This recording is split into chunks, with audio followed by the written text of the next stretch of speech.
Beneath the chaotic streets of London, a secret world was at work. For most of the 20th century, a hidden private railway crisscrossed the city, 70 feet underground. It had no drivers, no passengers, and no windows. Its only cargo was the mail. This is the forgotten story of the Post Office Railway, London's secret mail rail. A secret 6.5-mile railway, hidden, ingenious, and almost impossible to imagine. Our story begins in the early 20th century. London was the largest and busiest city in the world, and it was facing a massive problem: traffic. The city's legendary gridlock meant that moving mail from the main train stations to the central post offices was a slow and unreliable nightmare. A letter could travel hundreds of miles by train in a few hours, only to get stuck for half a day trying to cross the city. The post office needed a way to bypass the chaos on the surface. For the General Post Office, which prided itself on speed and reliability, this was a disaster. The issue wasn't the mail vans, it was the streets themselves. The only way to conquer the chaos was to bypass it completely. Their gaze turned downwards into the London clay. The Victorians had already shown the way by burrowing deep to build the world's first passenger railway. Now the post office would take that idea and adapt it for a revolutionary purpose, a railway built just for the mail. The solution was incredibly ambitious. They decided to go underground, but not for passengers. Tunnels only 9 feet in diameter were bored through the London clay, creating a 6.5-mile line connecting major sorting offices. Construction began in 1914. Inside iron tunnelling shields, men carved the snug circular tunnels by hand and machine. It was difficult work, cramped, often wet and dangerous. The trains themselves were technological marvels for their time, electric and completely automated. They drew power from a third rail, just like the tube, but at a much smaller scale. There were no cabs, no drivers.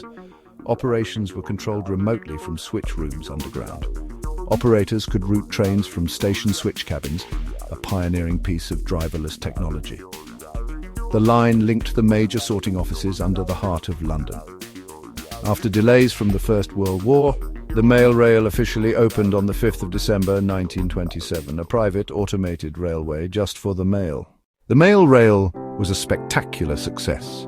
For decades it hummed away beneath the city.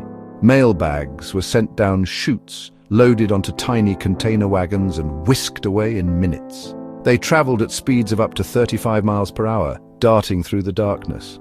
At their stations, dozens of workers would unload carriages in a swift, practiced ballet. At their peak, they ran 22 hours a day, trains every few minutes. At peak operation, the network moved over 4 million letters every single day. They carried birthday cards, contracts, love letters and postcards, the daily business of millions. The city above rushed on, utterly unaware of the secret artery beneath their souls.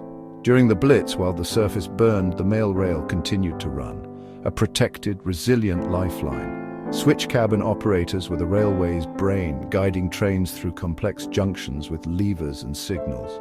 Engineers and maintenance crews kept the system immaculate and reliable. For 76 years, it kept London's communications flowing, quiet, unseen, indispensable. But by the late 20th century, the world had changed. The system began to look dated. The rise of larger parcels and road distribution meant the little wagons no longer fit the logistics of modern mail. Grand sorting offices closed, routes shifted, and the network's advantage began to erode. A study found it was cheaper to move mail by road in many cases.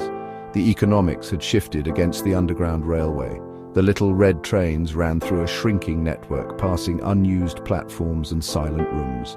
In the early hours of the 31st of May 2003, after 76 years of service, the last train completed its journey and the power was switched off. The lights went out, the tunnels fell silent, and the ghost trains were laid to rest. Its entrances were sealed, and for a time this remarkable engineering achievement was nearly lost to memory.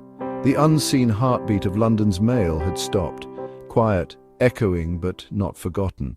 But stories this good rarely stay buried. Historians, engineers and enthusiasts began to campaign to save the mail rail as a piece of national heritage. It took millions in funding and careful engineering to adapt the tunnels for visitors. Retrofit work, safety systems and new rolling stock. In September 2017, a section of the line reopened at the Postal Museum. bringing a secret back into the light. New passenger trains, with transparent roofs, carry visitors through the original tunnels, a ride back in time. It is a lovely, charming experience, a quiet, ingenious solution to a century-old problem finally given its due. History hides wonders beneath our feet. The mail rail reminds us that ingenious solutions can exist quietly, unseen for generations. If you enjoyed this journey into a forgotten corner of the city, there's more where that came from. Please consider subscribing to NeuroNexus Earth for more curious stories from beneath the cities we think we know. Thanks for watching.